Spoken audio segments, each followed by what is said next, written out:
Mas pinadali, pinabilis at ginawang makatao ang pagkuha ng kapital ng mga magsasaka sa ilalim ng Agrisenso program ng Finance Department. Si Christian Bascones sa detalye.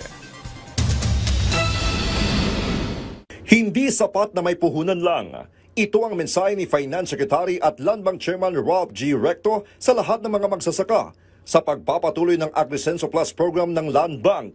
Ayon sa kalihim, kailangan ng talino, diskarte at tamang suporta para umasenso ang mga magsasakang itinuturing na bayani na siyang magbibigay ng sapat na supply ng pagkain sa bansa at sa likod ng pagtitiyak na walang Pilipino ang nagugutom. Bakit nga ba natin ito tinatawag na Agrisenso Plus? Simple lang po. Dahil sa agrikultura, hindi sapat na may puhunan ka lang.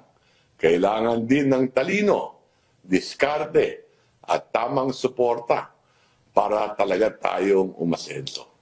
At dito, sinisiguro ng Land Bank na mas madali, mas mabilis, at mas makatao na ang pagkuha ng kapital.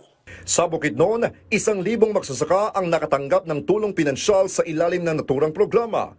Mariing binigyang diin ni Secretary Recto na sa bagong Pilipinas na isinusulong ni Pangulong Ferdinand R. Marcos Jr., ang mga programa ay hindi lamang nakikita sa mga malalaking expressway o makabagong subway, kundi pati sa kabukiran, sa mga pilapil ng palayan at sa puso ng bawat pamayanan. Isang malinaw na paninindigan ng pamahalaan na sa bawat pisong kinikita ng bansa ay patuloy na makakaligha ng pag-asa at pag-unlad para sa mga pangkaraniwang Pilipino, lalo na ang mga magsasaka at mangingisda na matagal nang naglilingkod sa bayan. Sa Department of Finance, iisa lang po ang layunin namin. Siguraduhin na bawat pisong kinikita ng gobyerno ay makakatulong sa pag-angat ng buhay ng bawat Pilipino. At iyan mismo ang dahilan kung bakit narito ang Agrisenso Plus, ang programang ito ng Land Bank at ni Pangulong Bongbong Marcos Jr. ay isang konkreto at inklusibong sagot sa matagal nyo nang panawagan na tulong pinansyal. Ito ay programang may malasakit at may malinaw na pangarap na gawing abot kamay ang pag-asenso ng bawat magsasaka at mangingisda. Ang paglulunsad ng Agrisenso Plus program sa Mindanao ay hindi lamang seremonya. Ito raw ay isang simbolo ng isang pamahalaang handa at determinadong abutin ang mga nasa gilid ng lipunan at bigyan sila ng konkretong pagkakataon sa pag-unlad. Sa pag-a-apply sa programa, pinadali ang proseso sa pamamagitan ng pagbabawas ng mga dokumentong kinakailangan. Hindi na kailangan ng purchase order para sa mga individual na magsasaka at hindi na rin kailangan ng mga endorso mula sa irrigators associations para sa mga magsasaka sa mga patubigang lugar. Samantala, ang mga Agrarian Reform Beneficiaries or ARBs na mga magsasaka rin ng palay ay may pagpipilian.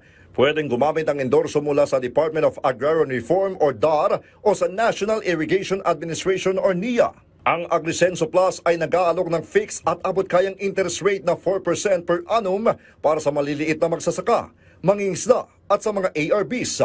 Habang ang iba pang mga humihiram ay makakakuha ng competitive rate na 6.5% hanggang 7.5% bawat taon.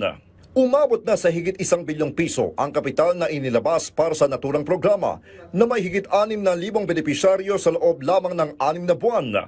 Katumbas ito ng 21,000 hektarya na lupain ang napondohan para sa pagsasaka. Target ng Land Bank na mabigyang benepisyo ang higit 10,000 magsasaka sa taong ito. Patuloy lang po tayong mangarap, magplano at magtrabaho. At makakaasa po kayo na mayroon kayong gobyerno na handang tulungan kayong tuparin ang mga ito.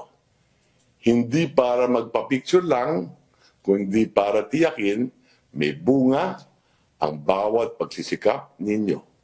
Ito po ay malinaw na utos ni President Bongbong Marcos Jr. Christian Bascones para sa Pambansang TV sa Bagong Pilipinas.